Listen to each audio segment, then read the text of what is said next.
Student, today we will start the new chapter force and pressure. अब इस chapter में हम लोग फोर्स और उसके इफ़ेक्ट के बारे में पढ़ने वाले हैं। तो बेसिकली फोर्स होता क्या है? तो फोर्स इज़ अ पुश और pull on an object. Force क्या होता है? किसी भी ऑब्जेक्ट में अगर हम पुश करते हैं या क्या करते हैं, पुल करते हैं, तो विच इज़ कॉल्ड फोर्स। अब इस फोर्स की वजह से वेरियस टाइप्स ऑफ जो इफ़ेक्ट्स प्रोड्यूस होते हैं, अब उसको हम लोग पढ़ने वाले हैं। इफ़ेक्ट्स बोलने का मतलब क्या है कि फोर्स की वजह से किसी भी ऑब्जेक्ट में जो चेंजेस आता है उसको क्या बोलते हैं हम लोग? इफ़ेक्ट्स ऑफ फोर्स बोलते हैं। क्या बोलते हैं हम लोग? इफ़ेक्ट्स ऑफ फोर्स बोलते हैं। तो फर्स्ट इफ़ेक्ट्स ऑफ फोर्स क्या है? The force produce motion in an object. Force क्या करता है? किसी भी ऑब्जेक्ट में मोशंस को क्या करता है?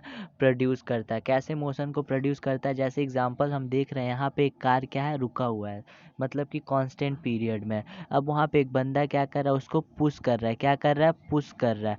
अब जैसे ही वो पुश कर रहा है, बोलने का मतलब कि वो क्या अप्लाई कर रहा है? फोर्स अप्लाई कर रहा है। तो फोर्स अप्लाई करने से क्या हो जा रहा है? वो जो कार स्टेशनरी पीरियड में था वो अब किस में आ गया? मोशन में आ गया। किस में आ गया? अब वो कार मोशन में आ गया। अब जैसे ही मोशन में आ गया तो हम बोल सकते हैं कि फोर्स क्या करता है? किसी भी ऑब्जेक्ट्स में मोशंस को क्या कर सकता है? प्रोड्यूस कर सकता है। क्या कर सकता है? प्रोड्यूस कर। अब जो हमारा सेकेंड इफेक्ट है वो क्या है?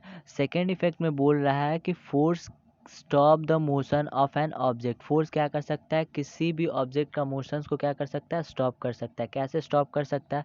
जैसे कि एग्जांपल्स में यहाँ पे दिया हुआ है, if we apply brakes to a moving cycle it stop. बोलने का मतलब क्या है? जब हम लोग साइकिल चलाते हैं, अगर साइकिल को मुझे रोकना रहता है तो हम लोग क्या अप्लाई करते हैं? ब्रेक अप्लाई करते हैं। क्या अप्लाई करते हैं? ब्रेक। तो ब्रेक अप्लाई करते, ब्रेक अप्लाई करने का मतलब क्या हो गया? ब्रेक क्या अप्लाई करने के फॉर्म में हम फोर्स अप्लाई करते हैं। तो जैसे ही हम फोर्स अप्लाई करते हैं तो क्या हो जाता है? वो ऑब्जेक्ट क्या हो जाता है? रुक जाता है। क्या हो जाता है?